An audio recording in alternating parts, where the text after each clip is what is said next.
would say the first time that I really realized this was going to be a full-time gig is I got a 5-figure brand deal when I was in 2015 with Court Furniture. Okay. And I was like, Dad, like, this is it. Like, I'm going to be famous.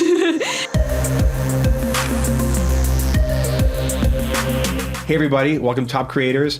I'm thrilled to have the creator and entrepreneur, business owner, brand boss, Dani Austin in our studio in LA for the Top Creator Show. Dani, thanks for joining us. Thanks for having me. This is my third time Third time. being on this list. I can't even believe it. You're a three-peat. That's rare. I'm a 3P. I couldn't believe it the first time I got the email. You know, the first time I thought it was spam. I told my husband, I'm like, this is not real. This is not legit. And here we are 3 years later. Very thankful to be here. Yes, you make well listen. All we do is we take a snapshot. It's quantitative. We count the money and the followers, and you're putting up the big stats. So welcome. Thank you.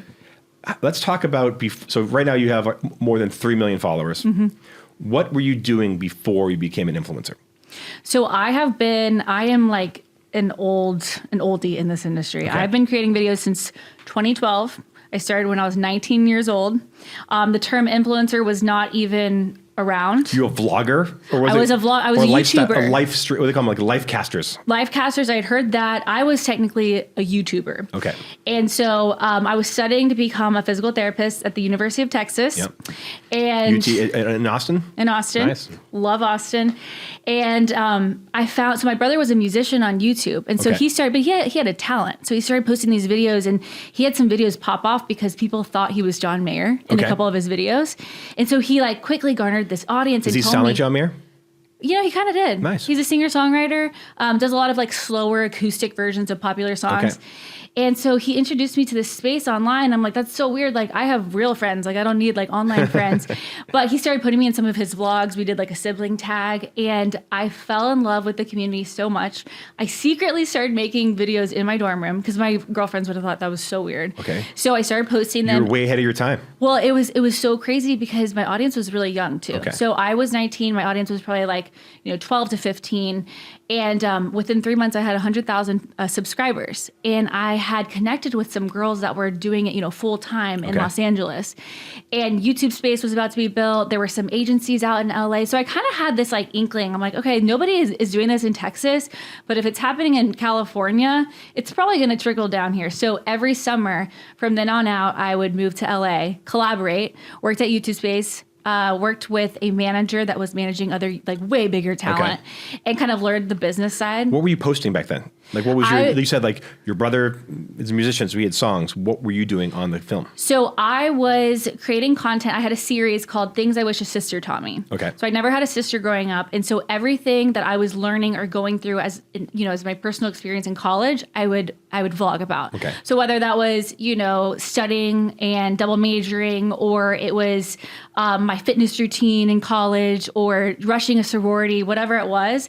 So it was a lot of lifestyle. Okay, cool. And I think my audience really related to, because they were so young. It was actually funny. The only reason that my friends found out that I was making videos, I was at ACL. It's a big music festival in Austin. Cool. And I had a bunch of like 12-year-olds run up to me, Dani, can we get a picture? And my friends were like, what the heck? Like, just Dani, what's going on?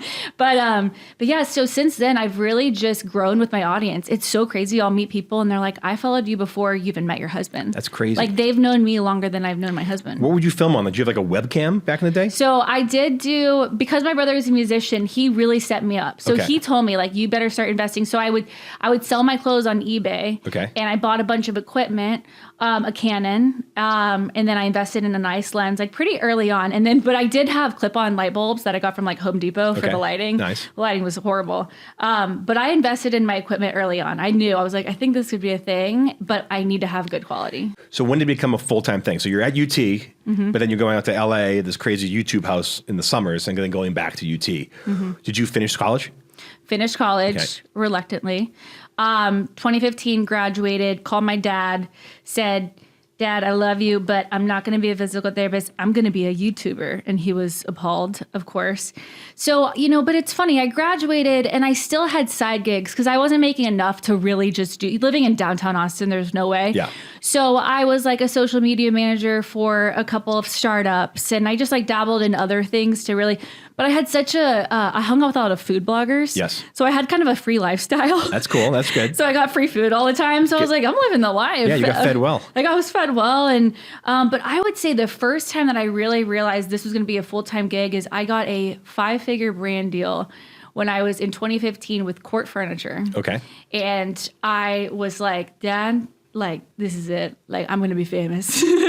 And I remember I sat at this big like boardroom with all these guys in suits, and I signed this big contract. And it was the first time that a brand had really invested in me, like big dollars. Yeah. And from then on out, like, it's just crazy because I think I was so on top of or ahead of the curve that ever since then, everything just kind of came. You know, it just like started like trickling. And back then, I will say, because there wasn't a lot of competition with influencers, there weren't a lot of us. Like, I only knew one other girl in Texas creating content, but there were no opportunities. So we were all fighting for the same opportunities. Now there's so much opportunity, but it's been really fun for the past 10 years to see that all trickle in. Yeah, what was the furniture deal? Like you had to like do one post on the furniture, or like they were going to outfit your studio with the furniture? What was the deal? They outfitted my whole apartment. Yes. Okay. And I had to do like a YouTube video. Of course, like now I look back and I'm like, I probably should have charged more because they ran so many ads with that dang video. They used it for like years to come. But yeah, so it was like a whole production, but I did all my own filming, editing. First of all, I couldn't afford to hire talent if I wanted to work for me, but also there wasn't anyone that really, like, if you were to find a photographer back then, they would have charged you like $10,000 for a photo shoot. And I'm like, I just need one photo. Yeah. You know, that nobody really understood. You're eating my whole budget. Like I'm getting paid $5,000 for this. Yeah. I can't spend, like, you're making more than I am on this. Or they would come in and try to make it a commercial. And I'm like, no. Like, this is like a vlog. Like, we want lower quality. Yeah. We want it to be relatable. And so there just weren't a lot of people on that same wavelength. I would go to LA and find a little bit more talent. But no, I mean, you really had to do everything yourself. When you were in Texas, how did you kind of find out, like, what the style, like you said, you wanted to be a little bit more low quality. Like, how did you kind of understand, like, what the vibe needs to be, the look, the feel of it not being a commercial, but more of a vlog, more of a YouTube commercial? Like, did you just observe, or were you talking to your friends in LA to kind of see what the aesthetic was? I saw a lot of girls in LA, but at the same time, I knew for a fact that people did not want to hear from a model or this perfect person. I think people were so over that. I mean, I grew up in the Age of 17 magazine. Yeah. You know, Disney Channel stars promoting things. And I think people were so over that, and they just wanted to hear from like a real girl. And so I started looking at my analytics, and it would be crazy because the most low quality, just off the cuff videos would always do best. And if I ever did a brand deal where they would bring in a photographer, they'd bring in a stylist, people hated that. I did a couple of collabs with 17 magazine, and like they dressed me and they put makeup on me, and they're like, this is not Dani. This is not what we want to see. So it's so funny. It's like the lower budget did better. It's funny. When did you switch from obviously being the advice I never got from being the sister you never had? When did you kind of switch your content? So when Instagram became really popular, and Instagram stories, I got pretty burnt out. I'm going to be honest. YouTube was hard for me. Like, the grind mentally was so much that I got to a point probably 4 or 5 years in where I was like, I don't even really want this anymore. Like, I love creating content, but it's not worth all of the struggle and the strive. And so I moved back to Dallas. I actually planned on quitting, and I was going to work for LTK, Reward Style. Yep. And, but there were a couple of bloggers in Dallas that were like, come live in a house with us and we'll teach you how to blog, and we'll teach you how to use LTK, and you can make money from, these affiliate links. Sorry, what's LTK? Like to Know It. Oh yeah. Okay, cool. Yeah. So Reward Style Like to Know It. It's basically a platform where you post your outfit and you make affiliate sales off of really anything. Yep. Ember Van's box, right? Yes. She's awesome. Very cool. She's awesome. We just spoke on a panel together for Forbes. Exactly. And so I was like, okay, this is amazing because I can stay in this space. And then Instagram stories came out, and let me tell you, that was like the platform for me because it was video, it was personality, there was a little bit of production to it, but it was real, quick, in time, connect with your audience right then and there. Swipe up if you want a link. And so I got to kind of blend everything that I loved about YouTube with also sales, I would say. That's cool. And it just like took off from there. So that was about... From stories. That was the... Stories and blogging. Wow, okay. So, and that was a completely different format. You know, switching from these videos that it would take me 10 hours to video, and then I would just take like one picture and post it on Instagram, or take like, 6 pictures for a blog. I'm like, this is so much easier. And for the first time, I really started making the money that I needed to support myself, mainly from affiliate sales, which is so great. I love affiliates and I love brand deals, but affiliates are really cool because you have control over your content. Yeah. So like, I'm not sitting around waiting for a brand to knock on my door. If they're not coming around, I'll just start posting things that I love and make, a little commission off of it. That's very cool. What is your day in the life like today? I mean, I know that you're expecting a child soon, and obviously that's taking up a lot, but what is, you said like when you have your Instagram stories, you have your team, you have your company, kind of like how you decide what to post and how, like what's kind of like a normal week for you? Yes. So now I have a team of 6. Okay. They work out of an office space in Dallas. I have a couple of contractors actually out in LA. And so a lot of the content, like the bigger ideas, are put on the calendar, months in advance. Okay. I just did a $65,000 giveaway, and that was something, I will be honest, we're a little scrappy. That probably took us 2 weeks to put together. Were you giving away 65 grand? So I did $65,000 worth of, have you ever seen those like suitcase giveaways on Instagram? No. Okay, they pop off. Like I've posted one and I gained like 100,000 followers and for like one giveaway. It's crazy. It's just saying like how's it work? It's on Instagram, and you fill these little base suitcases. Okay. Shay Mitchell owns Base, or she's founded Base. Okay, cool. And you fill them with goodies. So it's like all of the products that I love and rave about on my stories, on TikTok, whatever it is. So it could be a designer bag like a Louis Vuitton. It could be my favorite setting spray, my favorite lip gloss, my blankets that I use, like just everything lifestyle. Stanley cups are really big. I fill those things like full of $1,000 worth of product, and then you give them away. So I give away 32 of them. How do you decide who gets them? Random. We have a random code generator thing. We actually showed people. And the people that will sign up for it is like followers. We do all types. A lot of times, like I'm planning another one where I want to give away like a trip to Sabrina Carpenter.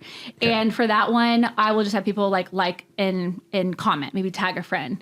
But I feel like it's just a really fun way to, a lot of times it's things that I'm experiencing myself that I love. Very cool. Whether it's a Taylor Swift concert, Sabrina Carpenter, a cup that I love. Those are hard sells to, give away a Taylor Swift concert. Hard sell. And people love it. And it's like you're giving people what I love too. And so, we just did a big one of those where I literally had 32 suitcases show up at my front door. And not only that, but every single bag had a designer item.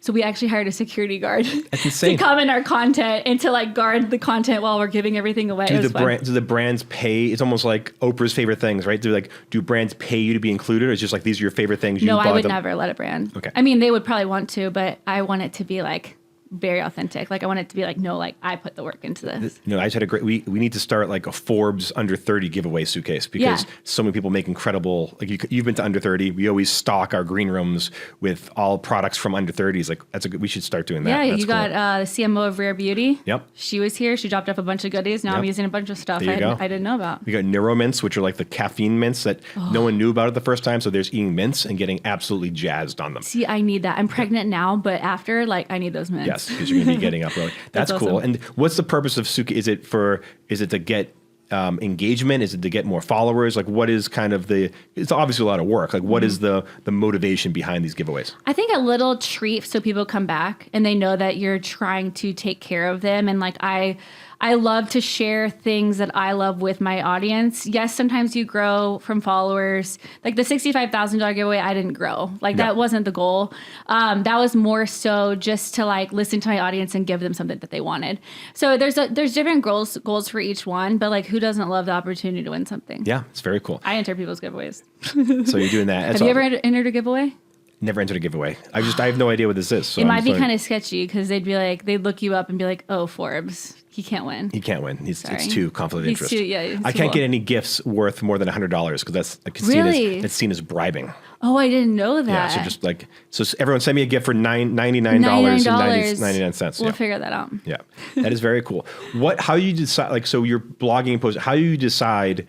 like besides the big calendar items, how do you like wake up and have an idea and post? Like, how do you decide what you're doing? So I go off a lot of trends, but I try to make trends more unique to whatever I'm going through in life. Like, obviously I'm pregnant. So recently we did a spoof of Love Island. And of course that is like a very sexy show where you have these girls walking around in heels and their bikinis, and that's not necessarily my brand. But I thought, oh, this will be really funny if I do it while I'm pregnant. And so we launched a Divi product that was Love Island themed. Like it. And so it's things like that that are trendy. Pregnant Island's that's a whole different island. I mean, have you ever seen it's not common that you see like this pregnant girl walking around in heels. Yeah. And it wasn't for like the sex appeal. It was like to be funny. And so things like that are trendy that I just try to fit into my personal life. I mean, I have 3 kids, or no, 2 kids, technically 2 babies, 1 on the way. And it's very humbling. And so I try to mix in those like funny viral moments, but like really, what is it like being a mom at home? Like what's really going on? That's very cool. Yeah. Do your kids know that you're this like famous creator? No, but my daughter, because people come up and they'll say, Dani Austin. And so my mom or my daughter will be like, Dani Austin. And she's only 3. She just turned 4. And that's always weird. I'm like, do you know your daddy's name? She's like, Daddy. And she's like, but you're Dani Austin. That sounds Danny, Daddy. Like it's, I'm like, it's kind of safety. Like, I'm glad that she knows my name. So if she ever gets lost, she can say Dani Austin. And let's talk about Divi. So Divi's huge. Yeah. I think I've heard like 100 million in revenue. Goal for end of 2025. Goal. That's my goal too, but I'm starting from a lot lower spot. But let's talk about this because I find you've been doing like you're an old school creator, but creators the economy is growing, but also the creators themselves are growing up in senses. They're going from entertainers to entrepreneurs. They're launching brands, companies, products, media, whole media platforms. You've launched a big brand. Tell me about this. Tell me how it started and how you grew it so much. Yes, did not know it was going to be as big as it is today, but very thankful. It adds a lot of like this like security to my career and the industry, just because it is evolving so fast and I put so much pressure on myself to stay relevant and to keep up and to have something else to fall back on. That I really wanted to grow something that was bigger than me, that could be relevant even if I'm not around, not creating content anymore. And that feels really good. But it's all born from my personal hair loss journey, where in 2019, I transitioned into wigs because I was losing so much hair. Probably because I was so stressed out from editing all these dang videos, like honestly. And so then I got hair extensions to cover it up, which made it even worse. And so as I decided I'm going to walk through this journey with my audience, and I discovered this hidden epidemic of women that were going through something similar. That must have been so hard because you live in the public eye, you live on camera, and obviously hair loss happens to everyone, but it's more thought of as a male thing than female thing. What was that like going through as someone who lives on the camera? I was so extremely embarrassed. I'm not going to lie. Like, I woke up one morning and looked at my husband. I was also newly married. And I'm like, I don't even want to leave the house. I'm so embarrassed.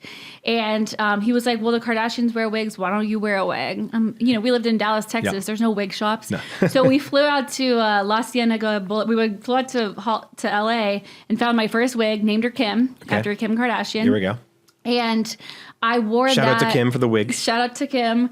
I wore that for exactly a year. And I decided, you know what? Okay, when I do share my wounds, when I make them visible to people, that's whenever I have the creative space to use them to kind of lighten the burden of pain and suffering for other people. Yeah. So I decided, okay, I'm going to do this and just share it and see what happens. And that, I think, is when I really built this strong connection with my audience, where we're crying, we're laughing, we're like, it's different. It's like family. And when I meet people, that's whenever they started coming up and like thanking me in tears. And it was just so powerful. And so, but during all of that, I shared my wig experience, but I also shared, okay, I want to get to the root of what is going on with my hair loss. Like, I'm going to start putting together these serums. I had a minor in chemistry, so I understood. I'm no like chemist, but I understood the basic systems of your body. So studying science for physical therapy paid off. Yeah. Yes. And no, it did. And it's all coming circle. I told my dad, I'm like, I'm going to use this degree. And so I started making, I was like a little, I was kind of a scientist in my bathroom, and I was using a lot of natural ingredients. I had jojoba oil as my carrier oil. I'm sharing the benefits of each ingredient. And my audience was like, can you share the same thing? Because your hair is looking great. It looks like it's growing back.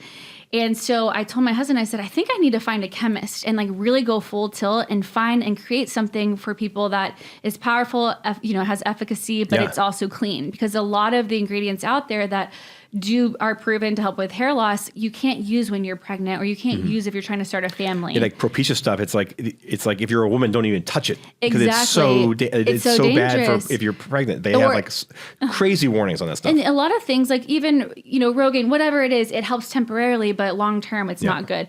So I told my husband, I was like, let's do this thing. And so we met with a chemist and we came out with our first hero product. It was our scalp serum. The first year we did 40 million. Wow. And honestly, that was strictly because of the before and afters that people started sending to me. They were documenting themselves. I did not even ask for these before and afters. And people would be like, okay, I'm going to use it for 3 months, Dani. I'm going to send you the pictures. But then they would post them online to share with their friends. And they were getting absolutely no benefit from it except for just to help their friends and to help their neighbors. And I think because it's so emotional, people wanted to help anybody else going through it. And so it was just crazy. Since then, it's been more so just listening to my audience and listening to my girls. I call them my girls. And I'm like, what do y'all want next? Okay, you like dry shampoo, but you don't like the ingredients in it. You don't like the way it feels. Like, you don't like this color. And so I'm just constantly in my DMs, constantly doing polls. I have a ton of in-person events where like I will literally invite 30 people over to my house and we'll watch like the new Taylor Swift Reputation, whatever. And I'll just get to know them. They'll bring their moms and I'll talk to them and try to like listen and basically just provide an answer to their problem. Like, what is going on? How can I help? And so, so that's honestly how every single Divi product has come to fruition. We went from having 1 SKU, then we went to 3, which that's when we got into Ulta. 3 SKUs, which was crazy with just 3 SKUs, and now we have 8. So it's like we're not growing we are growing fast, but like our SKUs and our product, we take a lot of time with. Because like hair loss is it's a holy grail. It's a giant business. Obviously, like they've even done like Simpsons about it, when it's like Homer gets a miracle and his hair grows back, and like Rogaine and Propecia, those are like big pharma, billions of R&D, and makes a lot of money. How did you decide, like, what, I'm going to try this?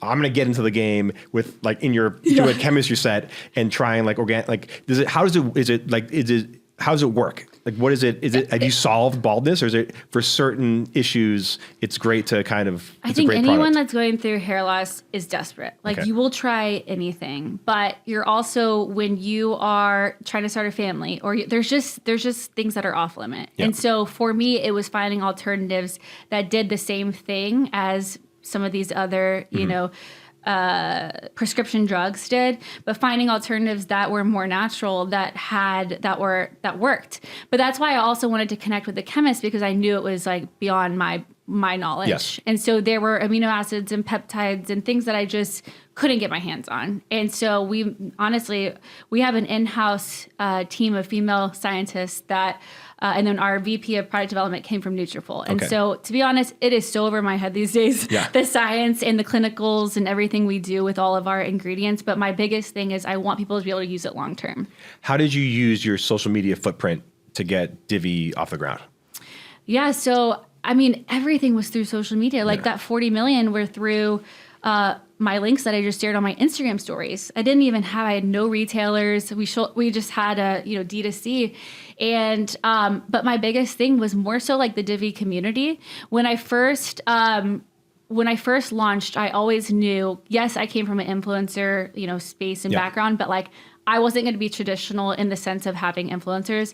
I wanted my customers to be my influencers. So when I did my first, I think we had 3 SKUs. When I did my first influencer trip, I spent over $100,000, which this was a lot for like the beginning of our brand, on an influencer trip where I just had like some people that reviewed our product, and I invited them to Cabo, put them in an amazing hotel, treated them with like, just like an influencer trip. And I'm like, this is the way I want my brand to go. I don't want to be hiring people and convincing them to use Divi, because I think people just see right through that. Now it's like really fun because influencers actually use Divi and then we can hire them.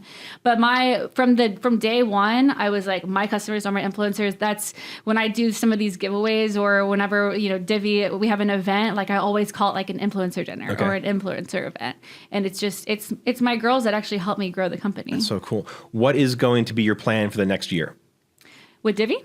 just with your brand, your platform. I gotta get this baby out. Yes, of course. baby first, but after that, on the business side. We have some really fun projects going on. Like, it's so fun because we have Divvy, which I'm working on. We just hired our CEO this past year, which has been huge. Yep. We have some partners that we, my husband and I just bootstrapped. We did everything ourselves, and so we're excited now. We know some of the things that we want to accomplish with Divvy, and we're excited to find partners that can help us get us there.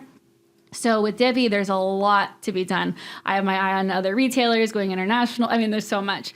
With the personal brand, honestly, there's a lot of work to be done there too. We've been talking about a book. We've been talking about there's a couple of shows that are shopping in Dallas. Oh, cool. What's a book about? What are the shows about? I can't tell you the shows, but I wish I could. Would it be like a sitcom or drama? Are like, are you going to play yourself? Are you like a writer? I would play myself, but no, it wouldn't be like I'm not an actress by any means.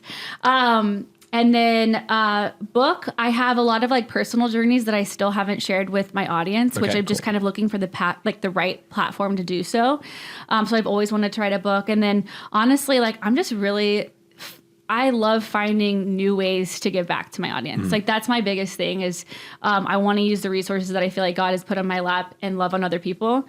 And so it's just like being creative in that way, but also being a mom. If I'm a big brand manager, a big CMO, and I want to work with Dani Austin, I want to work with you, what should brands know before working with you, and what do you look for in partnerships? I'm probably going to ask for something that I'm going to probably ask you to help me tell a story that's never been told before with your brand. Because I want it to be unique and I want it to be special. So it's not so much like, of course, I'm picky about the brands that I work with, but I want to know more. And I love storytelling. Gotcha. Storytelling is like everything for me. So it can't just be like a product or brand. Like I want to know like who came up with this idea and like how can I help like just tell more. Cool. I feel like I'm so sick of seeing like just like the traditional brand deal, and I don't think a lot of people trust it. So that's probably what I'm going to ask for, and maybe like an exclusive promo code would be nice. Yeah, that works. I want to do a couple like lightning round questions. Okay. What if you can go back in time and give yourself one piece of advice before you became a creator? Mm-hmm. What would it be? My best, or the advice I would give myself before I became a creator is to build your inner circle and have really solid friends and community to fall back on, because you're going to get a lot of feedback from a lot of people, and you're not going to know left from right or right from left. And to have those people that you can fall back on and be like, okay, wait, am I being a good friend? Am I being a good wife? Am I being a good mom? That's all that really matters. It doesn't really matter like all the noise that's going on outside. You mentioned about, the grind of YouTube and also the stress was having, maybe having you lose hair. What's been like the downside of being a creator, and how do you get through that? The downside of being a creator is honestly just you don't have a lot of room to make mistakes. I feel like, especially if you've been on for 12 years, you're not going to be perfect. And so a lot of my mistakes are just like blasted online. I'm like, there's no way you were perfect, becoming a mom, or sometimes even the way that I strapped my kids in the stroller or whatever it was. And sometimes I feel like just I can't make the same mistakes that other people can make. But like I said, it's just, that's why it matters. Your community matters most. You feel like everyone's watching, just nitpicking every little thing 100%, you're doing. Yeah. How would you feel? It was horrible. You probably feel that way too, right? Well, I've done videos with the creators like yourself, and people are like hating, like, oh, like why is he sitting like that? I'm like, I'm just sitting down. Like what? Like it's very very. But you know what? They would never say it to your face. No, they're telephone tough guys. They're telephone tough guys. It's true. What is your secret to build a giant audience? I just try to remember at the end of the day, like I'm a service for people. It's not really about me. So when I start to put so much pressure on myself of like, oh, do people like me? Or that video didn't get engagement. It doesn't really matter, because everything I'm doing is truly to serve people. That's the whole purpose of creating content. And it kind of takes that pressure off of yourself. Yeah, because like you don't really know what's going to be a hit or not, right? The more I talk to people, it's like consistency and and just thinking about them. Like I need to think about them, not myself so much. What's been the biggest surprise about this journey? People are so caught up about follower counts, and I mean, on the top creators list, I might have like the smallest amount of followers. Yeah. I mean, maybe the top I'm at least in the bottom 5 when it comes to followers. And I just don't think that's really what matters. I feel like it's more about the connection you have with your audience. I don't know why. I always had this number of 20,000 ever since I first started. I'm like, if I can just get 20,000 people that know everything about me, like know about like my dog's name and the foods that I like and what I'm allergic to, and that's all that really matters. I don't need like millions of people. And so I've kind of just always remembered that it's more about my engagement than anything. Yeah, because I was going to ask, like, you have a relatively small follower. I mean, it's still giant, but on that list of 50, relatively small follower count. But in terms of our estimated earnings, very high. Like your ratio might be the highest for followers to earnings. How do you? What's the secret behind that? Well, I mean, like I said, I just think that your content is a service, and it's like, if I can provide value that nobody else can, like if I work with a brand and I can get the promo code or a discount or a story that you can't find anywhere else, that's what I'm fighting for. I'm not always fighting for like the biggest brand deals either. And that's a promo to give to your fans? Yeah, a promo to give to my fans. Like, I want people to know when they come to my page, they're going to get the best, most exclusive deal that they can't find anywhere else. And if I can't get the deal, then I'm going to find like the best discounted version of that one TV that everybody's shopping for. Like, I put a lot of research into what I'm sharing because I'm competitive and I want to be the best. Give me a big prediction for the creator economy in the next year or two. Well, what I'm seeing with Divi is that a lot of... I feel like the nano micro influencers are moving the needle a lot. And so investing more in like the masses instead of just like these big influencers. Like I said, I think it's just becoming sometimes hard. I don't know what that means for myself, but I feel like it's just becoming, it's harder to trust them. Yeah. And so I'm just seeing better ROI investing in the smaller influencers that are maybe more niche, that maybe they're not getting millions of views, but they have a really strong connection. And they're experts in what they're focusing on. And they're experts. Yes, exactly. What's like the most surprising niche you've come across? Oh my gosh, surprising. Well, I'll tell you the ones that I use the most. I love following Trader Joe's accounts. Okay. Do you follow any of them? I do not. Do you shop at Trader Joe's? I went down the street a couple days ago, yeah. You have to. They share all of the new Trader Joe's, fall cookies, fall recipes. So I love that. And then I also follow a couple accounts that only share Target because I'm a big Target girl. Yep. And they'll show like the new, dresses and new fashion that are out. And so anything niche like that, like I'm all about it. Very cool. Yeah. Well, Dani, thanks for joining us. Thanks for having me. I'm so honored to be back. Yeah, this is great. I hope I'm back next year. Yes, there you are. You have to bring us another stroller in or something. Yeah, that's so true. Or no, get a trip away from the kids. Yeah, no, honestly, we got to do that. So, but thank you for having me. It's amazing. Thanks for joining.